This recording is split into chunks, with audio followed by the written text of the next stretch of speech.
Hello. This is Thursday, February 5th, and lots happened. And so I'm going to do this video, give you some updates, and then it's going to be a little bit of a bitch session about District 4, a couple of District 4 legislators, and I'll have some video from the Cracker Barrel that was held last Saturday in Clear Lake. I know that seems like a long time ago. But first, to celebrate some good news, the Deuel County Commission has passed an ordinance moratorium on gas-fired power plants until we get some ordinances in place to regulate them. They didn't pass ordinances on data centers or power lines, but have said that they're committed to doing ordinances regulating them as well. So that's good news. And then just yesterday, the South Dakota Legislature, the committee, State Affairs Committee in the House, killed House Bill 1005, the 50-year sales tax rebate bill for data centers that was introduced by our representative, District 4 Representative Kent Rowe. So that's all the good news, and I think it's very good news. There's a lot of work yet to be done. There's we're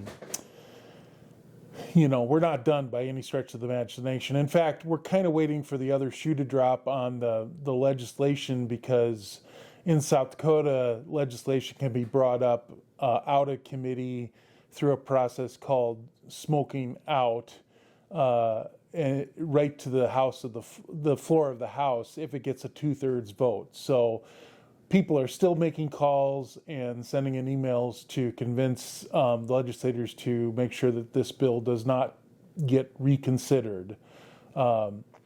So we thought that was going to happen today. It didn't. We thought it was going to happen yesterday. It didn't. It has to happen tomorrow, or they run out of time. So kind of keep your eyes open for that. Now on to the pitch session. So the Cracker Barrel held in Clear Lake last week, it covered a lot of different issues, but I'm going to focus on the data center issue, specifically Kent Rowe's bill. And I wasn't even going to touch on this because it seemed like old news, but as I rewatched some of the footage, it really did frustrate me. Both Kent Rowe and Senator Souter really laid out some arguments that don't make a heck of a lot of sense, and in a lot of ways were condescending to the people in attendance and to voters in general. The main argument that I really have a problem with is this idea that if you use data centers, either by hosting videos online like this, or by asking AI to make you a picture or anything like that, that your community should be willing to host one of their data centers. It just doesn't make sense, and it's really, in my opinion, condescending. And the other condescending argument is one that was made by Senator Sauter, and I acknowledge that she was responding to a tone of a question asked by the moderator of the panel, Tim Bagolka. But even so, she went like way too far in basically stating that unless you're willing to accept AI, then you should deny the use of all technology and go back to basically paper and pencil. I'm not going to ask for a show of hands, but I know several of you are on Facebook a lot. And I'll go out there to say there aren't very many of you that don't have cell phones, that you don't take a picture. You're using AI. When you go on Facebook and make your comments or post your pictures of your family, You put it on AI, whether you like AI or not.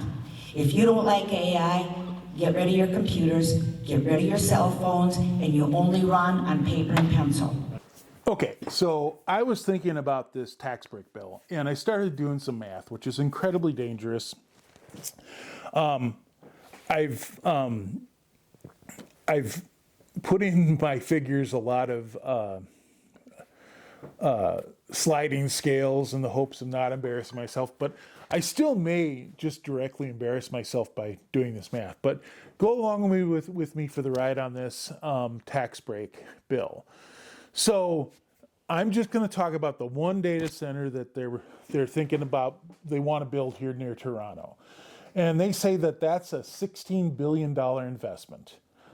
I'm going to assume that that $16 billion is all they'll spend in the 50 years that this tax break is in place. I hope that's a significant underestimation.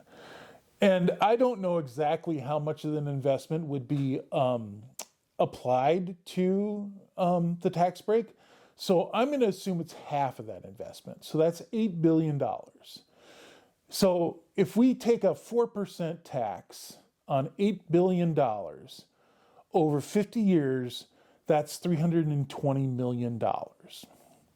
If we divide that by 50 years, that's $6.4 million tax break every year for the 50 years. That's just wild to me. And that's just one building. That's just one project. They want to build more than that.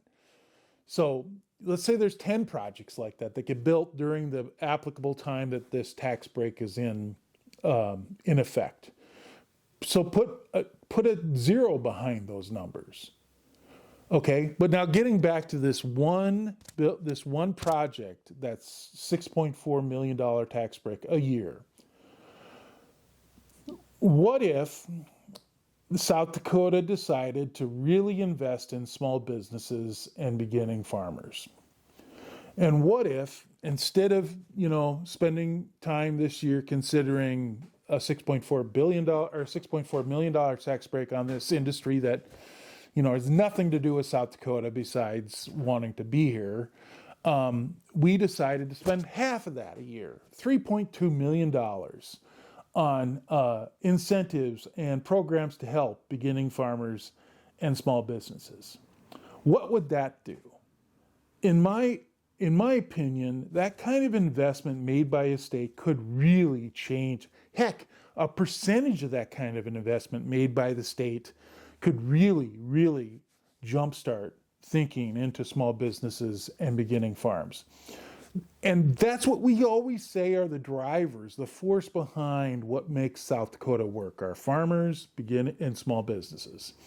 And yet here we are, legitimately considering tax breaks on big billion-dollar businesses rather than spending legislative time really struggling with and figuring out how to give incentives to the drivers of our economy. I think it's a tremendous waste of time. I think it's a tremendous missed opportunity, and we've missed this opportunity for years in the legislature. We just don't talk about this.